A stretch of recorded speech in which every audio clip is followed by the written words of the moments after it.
नमस्कार साथियों, मैं Rohan Singh senior teacher English आपको पढ़ाने वाला हूं डायरेक्ट इनडायरेक्ट। और आप यकीन मानिए डायरेक्ट इनडायरेक्ट एक अलग तरीके से पढ़ने वाले हो आप। शायद इस तरह से आपने पहले कभी नहीं पढ़े होंगे। वीडियो को पूरा देखें और चैनल को लाइक शेयर और सब्सक्राइब जरूर करें। देखिए शुरू करता हूँ मैं बिना देरी किए। इसका टॉपिक का नाम है नरेशन। तो जो नरेशन होता है वो दो प्रकार का होता है, डायरेक्ट और इनडायरेक्ट। इसको हम रिपोर्टेड स्पीच भी कहते हैं। तो डायरेक्ट और इनडायरेक्ट, देखिए डायरेक्ट के दो भाग होते हैं। डायरेक्ट के कितने भाग होते हैं? दो। एक होता है रिपोर्टिंग वर्ब, जिसको हम शॉर्ट में आरवी कहते हैं। जिसको हम शॉर्ट में क्या कहते हैं? आरवी।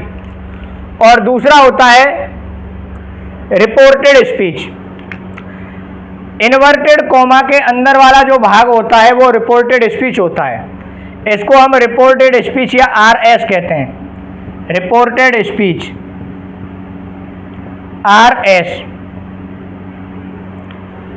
अब देखिए ये डायरेक्ट वाला भाग है, इसको इनडायरेक्ट में बदलेंगे तो हम 5 परिवर्तन कितने करते हैं? कितने चेंजेस? 5 चेंजेस। इस 5 चेंजेस का एक फॉर्मूला है, वो है रिकॉप्टा। तो डायरेक्ट से इनडायरेक्ट बनाने के लिए, डायरेक्ट का मतलब है सीधी बात, और इनडायरेक्ट का मतलब आप अगर एक मजाकिया तरीके से कहें तो इनडायरेक्ट का मतलब है कुछ बकवास। इनडायरेक्ट में कुछ बकवास होगी, इसका मतलब यह है इसमें कुछ जोड़ा जाएगा।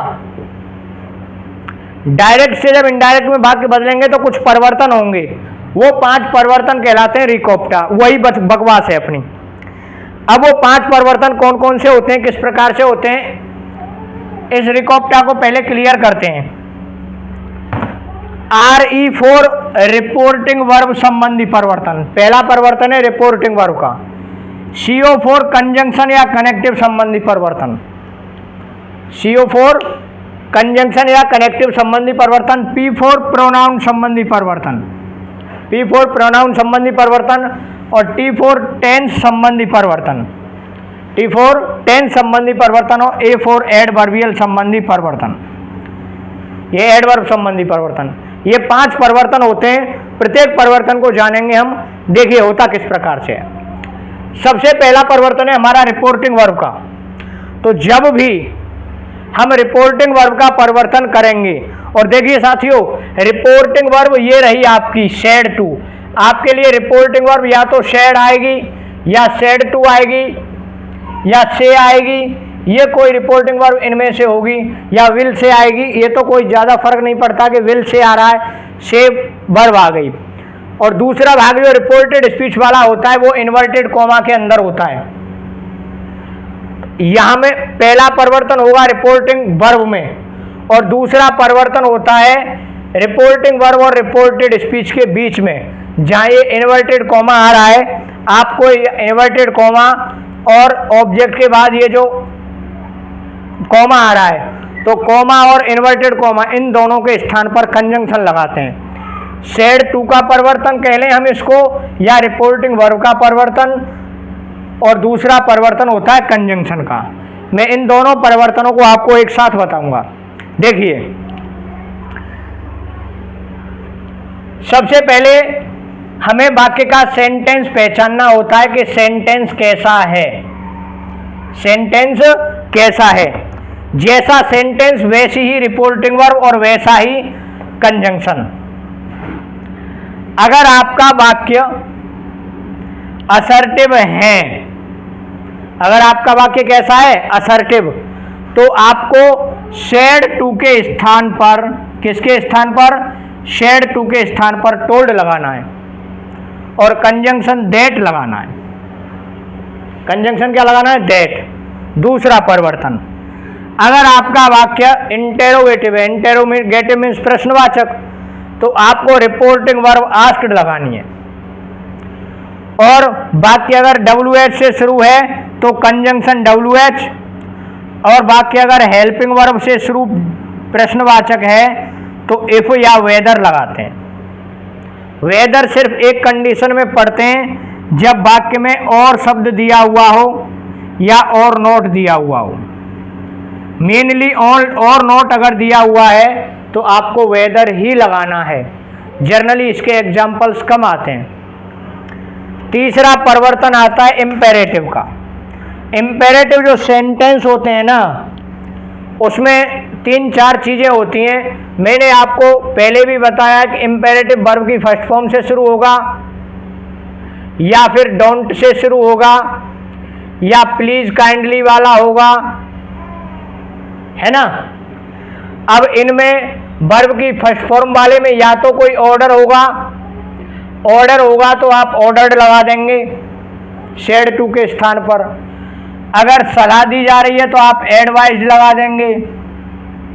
मना हो गई तो आप फॉरवर्ड लगा देंगे, और रिक्वेस्ट होगी तो आप प्लीज काइंडली होगी तो रिक्वेस्टेड लगा देंगे। क्या लगा देंगे? रिक्वेस्टेड।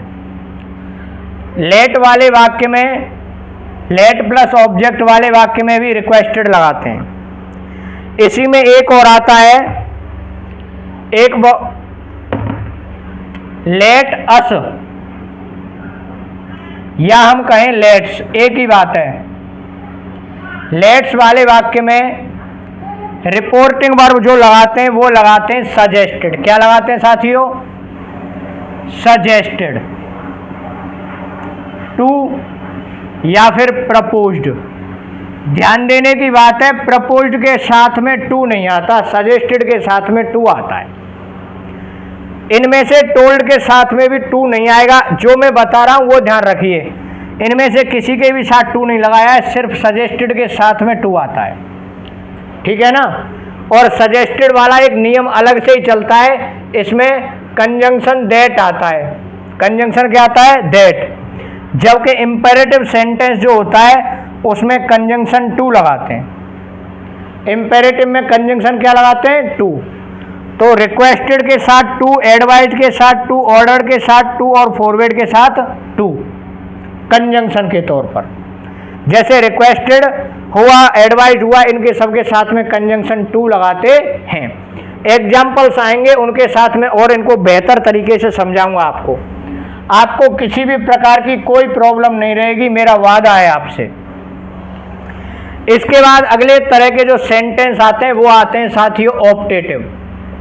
ऑप्टेटिव सेंटेंस की बात यह है कि सैड टू को या तो आशीर्वाद या श्राप या इच्छा या कामना में प्रकट करता है या प्रार्थना करता है। तो हम या तो विश्ड लगाएंगे या प्रेड लगाएंगे। अगर श्राप देता है तो कर्स्ड लगाएंगे, और आशीर्वाद है तो क्या लगाएंगे? ब्लेस्ड लगाएंगे शेड टू के स्थान पर। और जब कंजंक्शन की बात आएगी तो कंजंक्शन आएगा साथियों दैट। ऑप्टेटिव सेंटेंस में कंजंक्शन क्या आएगा? दैट। आपको पता ही है ऑप्टेटिव सेंटेंस वो होते हैं जो में से शुरू होते हैं और विस्मयादि बोधक चिन्ह पर खत्म होते हैं। ठीक है ना। ये हो गए आपके इंपेरेटिव सेंटेंस। इंपेरेटिव सेंटेंस के बाद में अगला जो सेंटेंस आता है वो आता है एक्सक्लेमेटरी। एक्सक्लेमेटरी जो सेंटेंस होता है ना, एक्सक्लेमेटरी सेंटेंस की एक खास बात आपको बता दूं मैं कि एक्सक्लेमेटरी सेंटेंस में आप एक्सक्लेम्ड लगा दो आपके समझ में, अगर रिपोर्टिंग वर्ब नहीं आ रही है तो, है ना। और कंजंक्शन आप लगा देंगे दैट। कंजंक्शन क्या लगा देंगे? दैट। अगर आपके समझ में रिपोर्टिंग वर्ब आ गई है, सेंटेंस का भाव समझ में आ गया है, तो सैड टू के स्थान पर अगर आपको लग रहा है कि भैया इसमें तो खुशी प्रकट हो रही है, तो आप लगाएंगे एक्सक्लेम्ड विद जॉय। क्या लगाएंगे? Exclaimed with Joy.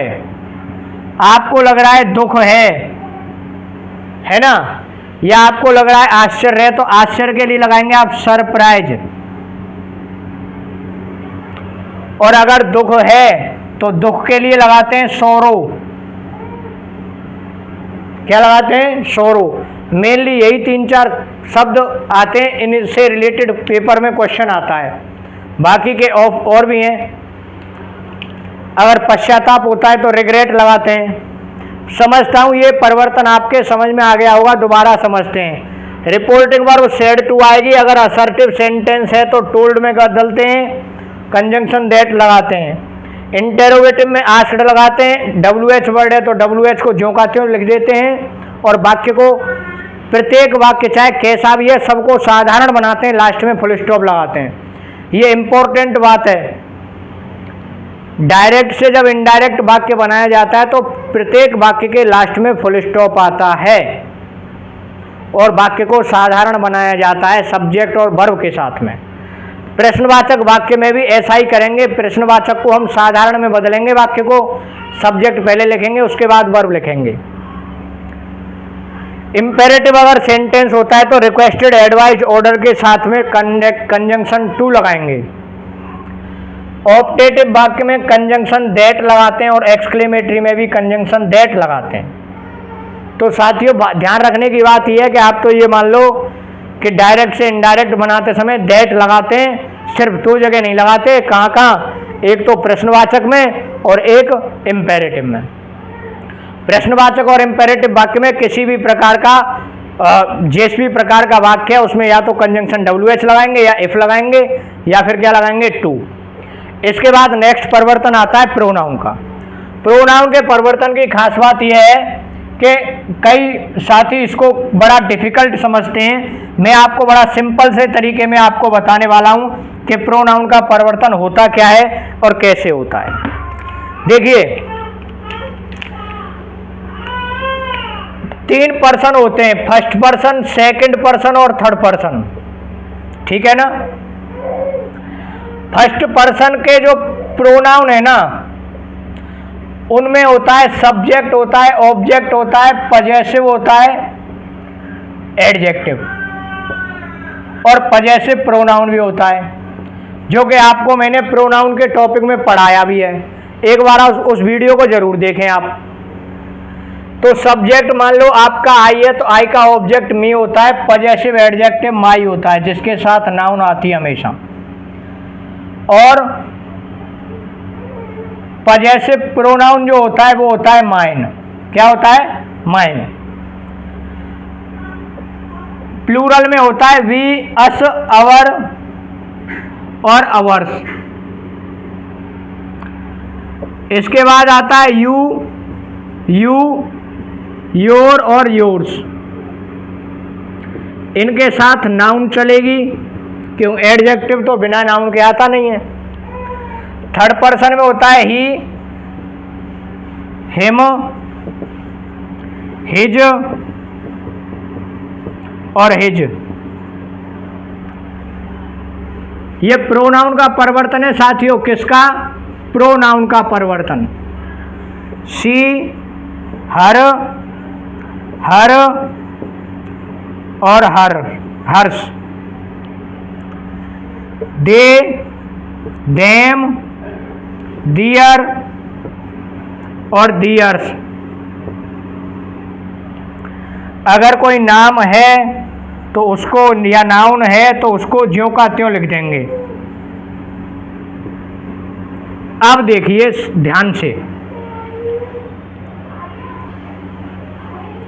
ध्यान देने की बात यह है कि आपको मैं पहले ही क्लियर कर देता हूं, ये तो जहां था जैसा था वैसा ही आएगा, कहीं भी आ जाए, किसी भी जगह पे, चाहे वो रिपोर्टिंग वर्ब के वाले भाग में आ जाए, चाहे कहीं भी आ जाए, जैसा है वैसा ही लिख देंगे। ये तो हुआ सबका भाई एक जैसा। परिवर्तन रिपोर्टिंग वर्ब में सिर्फ 2 जगह होते हैं। कहाँ होते हैं? रिपोर्टिंग वर्ब के आधार पर रिपोर्टेड स्पीच में परिवर्तन होंगे। पहला परिवर्तन रिपोर्टिंग वर्ब का हो गया सेड टू का, दूसरा कंजंक्शन। अब जैसे मैंने कहा था इन्वर्टेड कोमा के अंदर ध्यान देने की बात है, 3 परिवर्तन होते हैं। कितने परिवर्तन? 3। आवश्यकता होगी तो 3, अगर 1 की आवश्यकता होगी तो 1, लेकिन इसमें 2 परिवर्तन तो पहले हो गए, वो तो कंपलसरी होते हैं। तो मैं आपको बता दूं कि ये है फर्स्ट पर्सन। ये क्या है? First person. ये हमेशा सब्जेक्ट के हिसाब से बदलता है। किसके हिसाब से? सब्जेक्ट के हिसाब से। अब सब्जेक्ट के हिसाब से कैसे बदलेगा, देखिए, he said to me I am happy, I am happy. जब भी आर एस में फर्स्ट पर्सन का कोई भी प्रोनाउन आए, क्या है, फर्स्ट पर्सन का प्रोनाउन, तो उसको रिपोर्टेड स्पीच के सब्जेक्ट के अनुसार बदलते हैं। तो हम कहेंगे फर्स्ट पर्सन, या मैं सीधा लिख देता हूं, आई और बी किसके अनुसार बदलते हैं, सब्जेक्ट के अनुसार, सब्जेक्ट के अनुसार।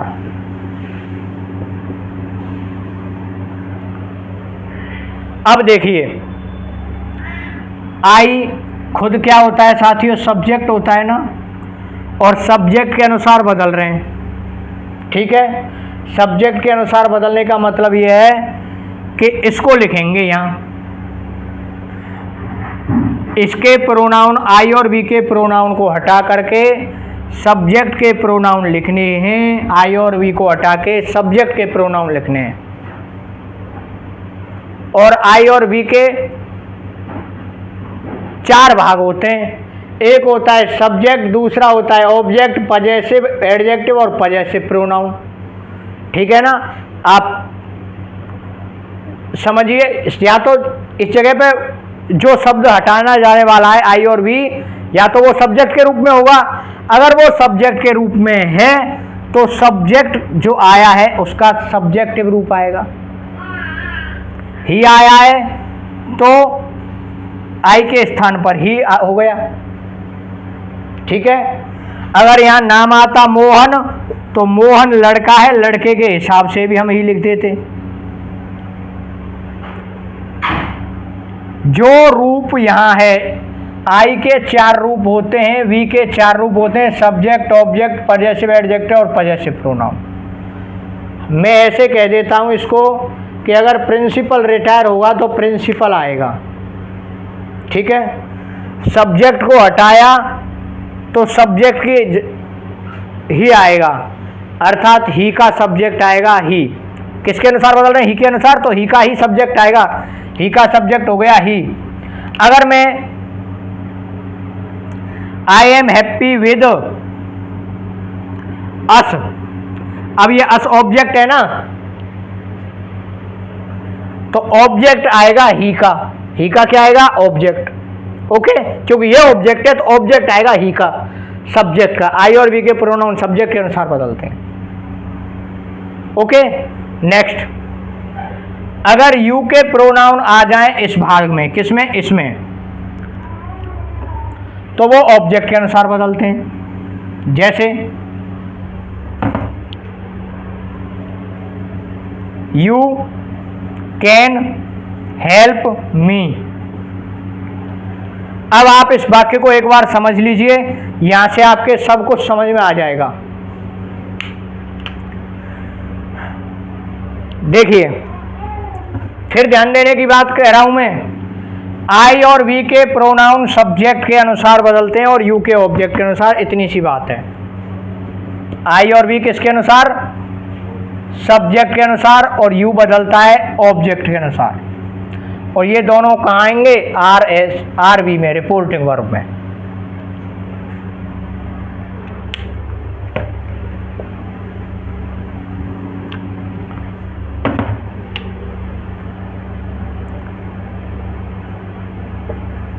दे said to Rani, comma, inverted comma, इसको अब बदलेंगे। यू किसके अनुसार बदलता है, ऑब्जेक्ट के अनुसार, तो यू के प्रोनाउन जहां भी ऑब्जेक्ट होगा उसके अनुसार बदलेंगे। और आई और मी के प्रोनाउन जहां भी आ जाएं वो सब्जेक्ट के अनुसार बदलेंगे। ये मी को हम बदलेंगे दे के अनुसार, मी ऑब्जेक्ट है ना, तो हम दे का ऑब्जेक्ट लगाएंगे, देम, लगा दिया। अब यू खुद क्या है, वर्ब के पहले आया है तो ये सब्जेक्ट है, तो रानी का सब्जेक्ट लगाएंगे यहाँ पे, क्योंकि ये रानी के अनुसार ऑब्जेक्ट के अनुसार बदलेगा। ये सब्जेक्ट होता है, ये वर्ब होती है, और वर्ब के बाद ऑब्जेक्ट आता है। ऑब्जेक्ट क्या है, रानी के अनुसार सी आ गया, ठीक है ना। और एग्जांपल देखिए, बड़ी सिंपल सी क्वेरी है साथियों। He said to me, I can help you। अब इस सेंटेंस के क्रम को बदल देता हूं मैं, आई कैन हेल्प यू, ये आई आया है, फिर वही बात है, आई और वी सब्जेक्ट के अनुसार, ही के अनुसार बदलेंगे, ही के अनुसार बदलेंगे। आई यहाँ सब्जेक्ट है तो आई की जगह पे क्या लिख देंगे, ही, है ना। अब ये यू क्या है भैया, ऑब्जेक्ट का, यू का प्रोनाउन, ऑब्जेक्ट के अनुसार, मी के अनुसार। वर्ब के बाद आया है तो ऑब्जेक्ट है, मी का ऑब्जेक्ट क्या होगा, मी, यू को बदलेंगे ऑब्जेक्ट के अनुसार। ये किस जगह पे है, ऑब्जेक्ट की जगह पे, तो इसका वही रूप आएगा। अर्थात मैं कहूं कि रिपोर्टिंग वर्ब है ना, सेड टू, इसके पहले कोई सब्जेक्ट है और इसके बाद आता है ऑब्जेक्ट। इन दोनों का वही रूप लिखना है जो रूप यहाँ आया है। सब्जेक्ट आया तो सब्जेक्ट और ऑब्जेक्ट आया है तो ऑब्जेक्ट। देखिए और एक example, Nidhi said to them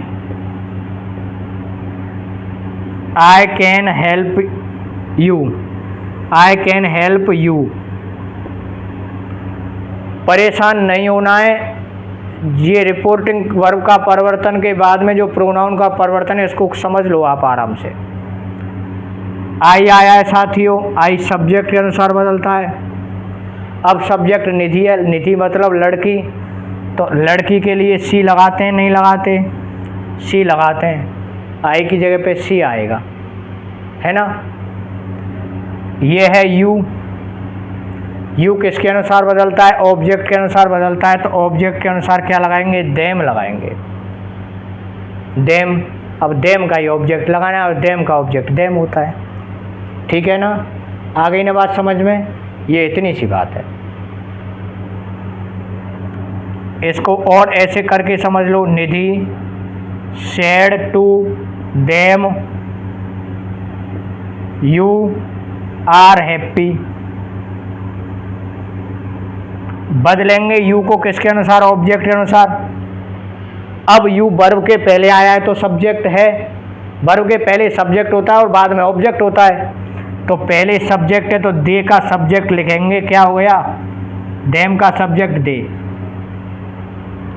okay, अब देखिए ये हो गया आपका रिपोर्टिंग वर्ब का परिवर्तन, सॉरी प्रोनाउन का परिवर्तन। अगर आपको इसमें टेंस का परिवर्तन करना हो या अन्य परिवर्तन करना हो, है ना, रिपोर्टिंग वर्ब का परिवर्तन, वाक्य असर्टिव है तो हम सेड टू की जगह पे क्या लगा देते हैं, टोल्ड। क्या लगा देते हैं, दे टोल्ड, फिर रानी लिख दिया, कंजंक्शन क्या लगा देंगे, दैट, और बाकी के परिवर्तन सीखेंगे अभी हम। ऐसे ही यहाँ पे वाक्य असर्टिव है तो सेड टू की जगह पे टोल्ड लगा देंगे और कंजंक्शन क्या लगा देंगे, दैट। ओके, दो परिवर्तन हो गए, सेड टू के स्थान पर टोल्ड लगा देंगे और कंजंक्शन क्या लगा देंगे, दैट। सेड टू के स्थान पर टोल्ड लगा देंगे, कंजंक्शन लगा देंगे, दैट। असर्टिव वाक्य टोल्ड लगाएंगे और दैट लगाएंगे। इंटेरोगेटिव है, आस्क्ड लगाएंगे, WH लगाएंगे, इफ वेदर लगाएंगे। ये था साथियों परिवर्तन। इसके बाद इस वीडियो को मैं आगे कंटिन्यू करूँगा, तब तक के लिए जय हिंद, जय भारत। आप कहीं मत जाइएगा, निश्चित तौर पर मैं आपको गारंटी देता हूँ डायरेक्ट इनडायरेक्ट आपके कंठस्थ हो जाएंगे, क्योंकि एक थोड़ा सा मैंने डिफरेंट तरीके से पढ़ाने का प्रयास किया है। नेक्स्ट वीडियो में बात करेंगे, आपसे फिर से मिलेंगे, तब तक के लिए जय हिंद, जय भारत।